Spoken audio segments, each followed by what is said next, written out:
नमस्कार। आज हम क्रेडिट कार्ड्स की दुनिया में थोड़ा गहराई से उतर रहे हैं और ख़ास तौर पे देखेंगे इनके फ़ायदे क्या क्या हैं।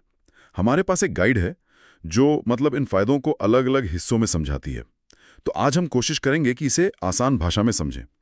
ये कार्ड असल में हमारी फाइनेंशियल लाइफ, हमारे खर्च करने के तरीके या फिर ट्रैवल और सेफ्टी, इन सब पर कैसे असर डालते हैं। क्या ये वाकई उतने काम के हैं? चलिए इस गाइड की मदद से देखते हैं जरा। तो शुरुआत करते हैं सबसे बेसिक चीज से, यानी फाइनेंशियल फायदों से। गाइड में सबसे पहले बात आती है क्रेडिट हिस्ट्री बनाने की। ऐसा कहा गया है कि भाई टाइम पर बिल चुकाओ तो सिबिल या एक्सपीरियंस जैसे स्कोर सुधरते हैं। ये स्कोर जो शायद 300 से 900 के बीच होता है ना? बिल्कुल। और ये स्कोर ना सिर्फ भविष्य के लोन के लिए ही नहीं है।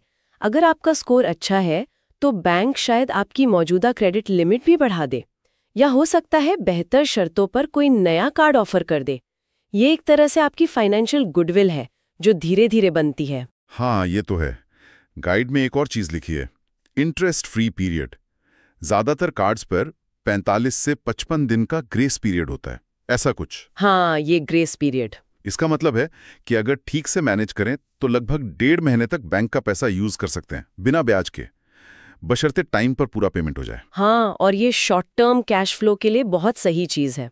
मान लीजिए महीने के आखिर में कोई खर्चा आ गया, सैलरी आने में टाइम है, तो क्रेडिट कार्ड से पेमेंट कर दो, वो अगले बिलिंग साइकिल में चला जाएगा बिना एक्स्ट्रा कॉस्ट के। लेकिन हाँ, इसमें डिसिप्लिन बहुत ज़रूरी है, नहीं तो ये चीज़ भारी भी पड़ सकती है। अच्छा, और अगर कोई बड़ी चीज लेनी हो, जैसे घर के लिए फ्रिज या फोन, गाइड कहती है कि उसे आसान किश्तों यानी ईएमआई में बदल सकते हैं। हाँ, ईएमआई का ऑप्शन तो आजकल बहुत पॉपुलर है। गाइड में लिखा है कि ये अक्सर पर्सनल लोन से ज़्यादा आसान लगता है, मतलब प्रोसेसिंग वगैरह के मामले में। पर यहाँ एक पेंच है, ये जो नो कॉस्ट ईएमआई होती है ना, हाँ हाँ, बहुत सुनने में आता है। सुनने में तो बढ़िया लगती है, पर गाइड इशारा करती है कि कई बार उस प्रोडक्ट की कीमत थोड़ी ज्यादा हो सकती है, या फिर कोई छुपी हुई प्रोसेसिंग फीस हो सकती है। तो हमेशा टोटल कॉस्ट देखनी चाहिए, सिर्फ नो कॉस्ट टैग नहीं। पर्सनल लोन की ब्याज दर से भी तुलना कर लेनी चाहिए। ये ध्यान रखने वाली बात है। अच्छा, फाइनेंशियल बातों से आगे बढ़ते हैं। अब आते हैं उस चीज पर जो शायद लोगों को सबसे ज्यादा खींचती है, रिवॉर्ड्स और कैशबैक। गाइड कहती है कि लगभग हर खर्च पर रिवॉर्ड पॉइंट्स मिलते हैं। हाँ, और ये पॉइंट्स जमा करने का सिस्टम काफी दिलचस्प हो सकता है, लेकिन असली मजा तब है जब आप समझें कि इन पॉइंट्स की वैल्यू क्या है, मतलब रियल वैल्यू। गाइड के हिसाब से हर रिवॉर्ड प्रोग्राम अलग होता है। कुछ पॉइंट्स शायद फ्लाइट्स या होटल्स पर ज्यादा वैल्यू दे। अच्छा। तो कुछ शॉपिंग वाउचर्स में बेहतर होते हैं। सिर्फ पॉइंट्स जमा करना काफी नहीं, उनको सही जगह रिडीम करना जरूरी है। और डायरेक्ट कैशबैक का भी जिक्र है, जैसे कुछ कार्ड्स पर फ्यूल, ग्रोसरी, डाइनिंग या ऑनलाइन शॉपिंग पर सीधा परसेंटेज वापस। हाँ, ये समझना आसान है। खर्च किया, कुछ पैसा वापस आ गया। गाइड इसे खर्च कम करने का एक सीधा तरीका बताती है। यहाँ एक और गहरी बात है जिस पर गाइड ध्यान दिलाती है, को ब्रांडेड कार्ड्स। ये वो कार्ड होते हैं जो किसी खास एयरलाइन, होटल चेन या ऑनलाइन स्टोर के साथ मिलकर आते हैं, जैसे Amazon, फ्लिपकार्ट, इंडिगो वगैरह। हाँ हाँ। गाइड के मुताबिक अगर आप किसी एक ब्रांड के लॉयल कस्टमर हैं ना, तो ये कार्ड नॉर्मल कार्ड से कहीं ज्यादा तेजी से रिवॉर्ड्स दिला सकते हैं। जैसे किसी एयरलाइन के को ब्रांडेड कार्ड से उसी की टिकट बुक की तो ज्यादा एयर माइल्स मिले, शायद कॉम्प्लीमेंट्री अपग्रेड भी मिल जाए। तो इसका मतलब अगर मेरे पास Amazon वाला कार्ड है तो फ्लिपकार्ट पर कोई खास फायदा नहीं मिलेगा? ये एक्सक्लूसिव होता है। हाँ, ज्यादातर मामलों में तो एक्सक्लूसिव ही होता है। उस Amazon कार्ड का असली फायदा Amazon पर ही मिलेगा। फ्लिपकार्ट पर शायद नॉर्मल रेट ही मिले। इसीलिए गाइड सलाह देती है कि ऐसा कार्ड लेने से पहले देखो कि आप वाकई उस ब्रांड पर कितना खर्च करते हो। क्या इतना खर्च करते हो कि उसकी एनुअल फीस भी निकल जाए और कुछ एक्स्ट्रा फायदा भी हो? ये सोचना जरूरी है। अच्छा, ट्रैवल करने वालों के लिए और क्या है गाइड में? एयर माइल्स की बात तो हुई। हाँ, एयर माइल्स के अलावा एयरपोर्ट लाउंज एक्सेस, ये एक बड़ा फायदा बताया गया है। गाइड बताती है कि डोमेस्टिक और कई बार इंटरनेशनल एयरपोर्ट्स पर भी कॉम्प्लीमेंट्री लाउंज एक्सेस मिल सकता है। ओ वाह! सोचिए, फ्लाइट लेट है या लेओवर लंबा है, तो आप भीड़ भाड़ से दूर आरामदायक लाउंज में फ्री खाना पीना वाईफाई के साथ इंतजार कर सकते हैं। हाँ, ये तो बहुत काम की चीज लगती है। यात्रा का स्ट्रेस कम हो जाता होगा। बिल्कुल। गाइड में ट्रैवल इंश्योरेंस का भी जिक्र है क्या ये वाकई काफी होता है, मतलब जरूरत पड़ने पर? गाइड के अनुसार कुछ premium cards complimentary travel insurance देते हैं। इसमें जैसे सामान खो गया, फ्लाइट कैंसिल हो गई या विदेश में मेडिकल इमरजेंसी, ऐसी चीजें कवर हो सकती हैं। लेकिन यहाँ ध्यान देना होगा कि कवर की लिमिट्स होती हैं, शर्तें होती हैं। अच्छा। ये शायद उतना कंप्लीट ना हो जितना अलग से खरीदी गई पॉलिसी होती है। तो ट्रैवल से पहले अपने कार्ड वाले इंश्योरेंस के नियम शर्तें ध्यान से पढ़ लेना जरूरी है। क्या कवर है, क्या नहीं। और एक छोटी सी बचत, फ्यूल सरचार्ज वेवर। गाइड बताती है कि पेट्रोल पंप पर कार्ड से पेमेंट करने पर जो 1 से 2.5% सरचार्ज लगता है, हाँ, वो माफ हो जाता है कई कार्ड्स पर। ये शायद एक बार में बड़ी रकम ना लगे। सही कहा, लेकिन अगर आप रेगुलरली गाड़ी चलाते हैं, फ्यूल पर ठीक ठाक खर्च होता है, तो साल भर में ये छूट मिलकर एक अच्छी बचत बन सकती है। ये उन छोटे फायदों में से है जो लगातार मिलते रहते हैं। अब बात करते हैं शॉपिंग और लाइफस्टाइल वाले फायदों की। गाइड में पार्टनर स्टोर्स पर डिस्काउंट की बात है। रेस्टोरेंट्स, फैशन, इलेक्ट्रॉनिक्स, ऑनलाइन, सब कुछ। हाँ, ये डिस्काउंट्स काफी अच्छे हो सकते हैं। बैंक अक्सर खास डील्स निकालते रहते हैं कार्ड धारकों के लिए। लेकिन गाइड ये भी कहती है कि इन ऑफर्स का फायदा उठाने के लिए आपको पता होना चाहिए कि कौन से ब्रांड्स पार्टनर हैं, ऑफर की शर्तें क्या हैं। सही बात है। सिर्फ डिस्काउंट देखकर फालतू की खरीदारी से बचना भी जरूरी है। और ये अभी खरीदें बाद में भुगतान करें, यानी बाय नाउ पे लेटर, BNPL, ये क्रेडिट कार्ड से अलग है क्या? BNPL का बेसिक आइडिया तो क्रेडिट कार्ड जैसा ही है, उधार पर शॉपिंग।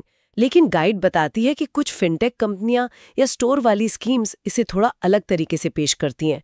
अक्सर छोटी अवधि के लिए बिना ब्याज के पेमेंट को बांट देती हैं। अच्छा। क्रेडिट कार्ड भी ऐसी EMI या पोस्टपोन पेमेंट देते हैं। फर्क शायद प्रोसेस में और कभी-कभी ब्याज या फीस में हो सकता है। दोनों में ही टाइम पर पेमेंट नहीं किया तो पेनल्टी लग सकती है। अच्छा, ये बारीक फर्क समझना जरूरी है। गाइड में एक और इंटरेस्टिंग चीज है, एक्सटेंडेड वारंटी और परचेज प्रोटेक्शन। ये क्या है? ये कुछ प्रीमियम कार्ड्स पर मिलने वाला फायदा है जो अक्सर पता नहीं होता है। गाइड के हिसाब से अगर आप क्रेडिट कार्ड से कोई महंगा सामान लेते हैं, लैपटॉप या टीवी, तो कार्ड कंपनी मैन्युफैक्चरर की वारंटी खत्म होने के बाद भी 1 साल तक की एक्स्ट्रा वारंटी दे सकती है। अरे वाह। और परचेज प्रोटेक्शन का मतलब है कि अगर खरीदा हुआ सामान कुछ टाइम के अंदर चोरी हो जाए या टूट फूट जाए तो कार्ड कंपनी शायद उसकी कीमत लौटा दे। ये तो कमाल है। हाँ, ये फायदे अक्सर लोग देखते नहीं, पर मुश्किल में बहुत काम आ सकते हैं। वाकई। अब आते हैं एक बहुत इंपॉर्टेंट चीज पर, सेफ्टी, सुरक्षा। गाइड कहती है कि क्रेडिट कार्ड कैश या डेबिट कार्ड से ज्यादा सेफ हैं। क्यों? मेन कारण है जीरो लायबिलिटी प्रोटेक्शन। गाइड समझाती है कि अगर आपके कार्ड से कोई फ्रॉड ट्रांजैक्शन होता है और आप फौरन बैंक को बता देते हैं, तो आपकी देनदारी शून्य हो जाती है। मतलब उस फ्रॉड का पैसा आपको नहीं भरना पड़ता। अच्छा। डेबिट कार्ड में क्या होता है, पैसा सीधे आपके अकाउंट से कट जाता है, उसे वापस पाने में टाइम लग सकता है। हाँ, और गाइड ऑनलाइन सेफ्टी फीचर्स जैसे OTP और 2 फैक्टर ऑथेंटिकेशन की भी बात करती है। बिल्कुल, ये एक्स्ट्रा सेफ्टी लेयर्स हैं। लेकिन सेफ्टी सिर्फ टेक्नोलॉजी पर नहीं है। गाइड इस पर भी जोर देती है कि कार्ड होल्डर को भी अलर्ट रहना होगा।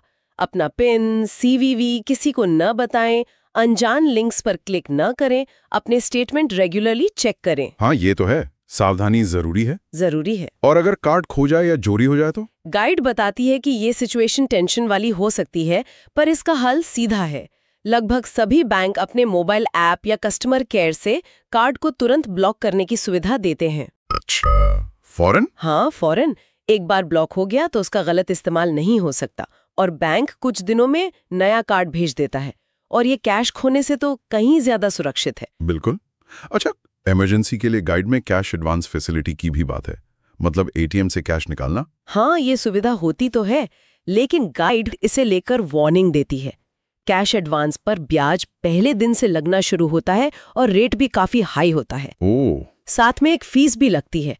तो इसका इस्तेमाल सिर्फ रियल इमरजेंसी में ही करना चाहिए, जब कोई और चारा ना हो। रेगुलर यूज के लिए तो बिल्कुल नहीं है ये। समझ गया। यूटिलिटी की बात करें तो ऑटो बिल पेमेंट का जिक्र है। बिजली, पानी, फोन, OTT बिल, ये सब अपने आप कट जाएं। ये बहुत पॉपुलर है क्योंकि टाइम बचता है और लेट पेमेंट फीस से बच जाते हैं। गाइड इसे एक बड़ी सहूलियत मानती है। हाँ, आजकल किसके पास टाइम है ये सब याद रखने का। वही तो। लेकिन यहाँ भी एक छोटी सी सावधानी बताई गई है। ऑटो पे सेट करने के बाद भी कभी-कभी बिल अमाउंट चेक करते रहना चाहिए, कहीं कोई गलत या ज्यादा रकम ना कट जाए। सिर्फ ऑटोमेशन पर अंधा भरोसा ठीक नहीं। सही बात। और विदेश यात्रा या इंटरनेशनल ऑनलाइन शॉपिंग के लिए इनकी ग्लोबल एक्सेप्टेंस, ये भी एक बड़ा प्लस है। निश्चित रूप से।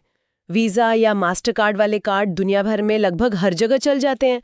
गाइड बताती है कि इससे फॉरेन करेंसी साथ रखने या बार बार एक्सचेंज कराने की झंझट नहीं रहती। हाँ, वो तो है। हालांकि विदेश में कार्ड यूज करने पर जो फॉरेन करेंसी मार्कअप फीस लगती है उसके बारे में पता होना चाहिए।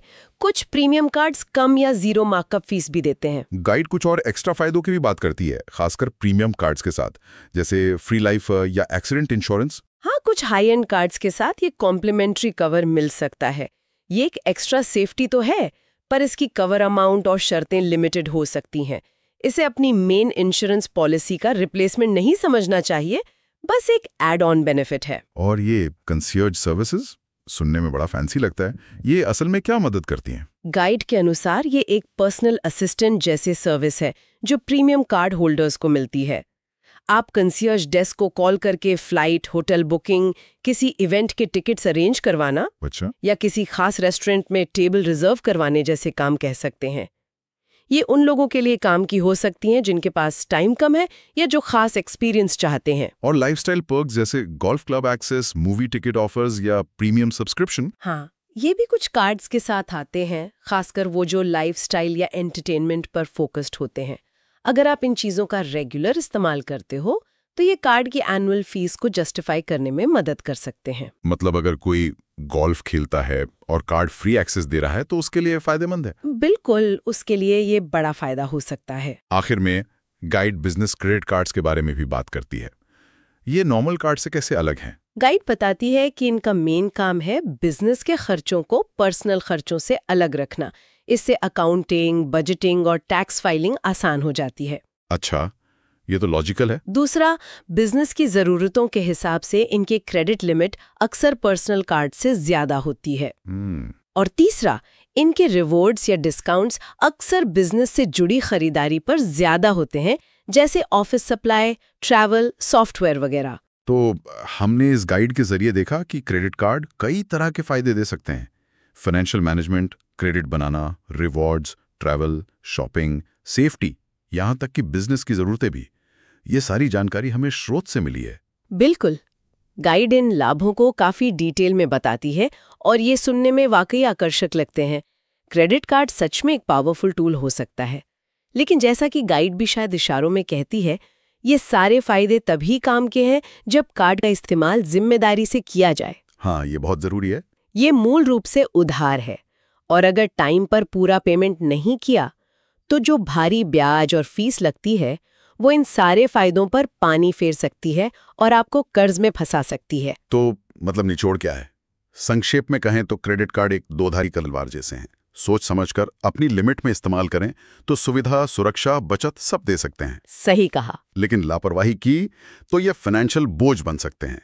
और यहीं पर एक जरूरी सवाल उठता है जिस पर शायद गाइड सीधे तौर पर बात नहीं करती। इतने सारे फायदे जानने के बाद रिवॉर्ड्स, लाउंज, डिस्काउंट, इंश्योरेंस, कोई ये कैसे तय करे कि उसके लिए असल में कौन सा फायदा सबसे इम्पोर्टेंट है? क्या बस फायदों की लंबी लिस्ट देखकर सबसे ज्यादा सुविधाओं वाला कार्ड ले लेना चाहिए, या फिर अपनी पर्सनल फाइनेंशियल सिचुएशन, खर्च करने की आदतें और लाइफ के गोल्स को देखकर ये सोचना चाहिए कि कौन सा एक या दो फायदे उसके लिए वाकई गेम चेंजर हो सकते हैं? शायद असली समझ इसी गहराई में है।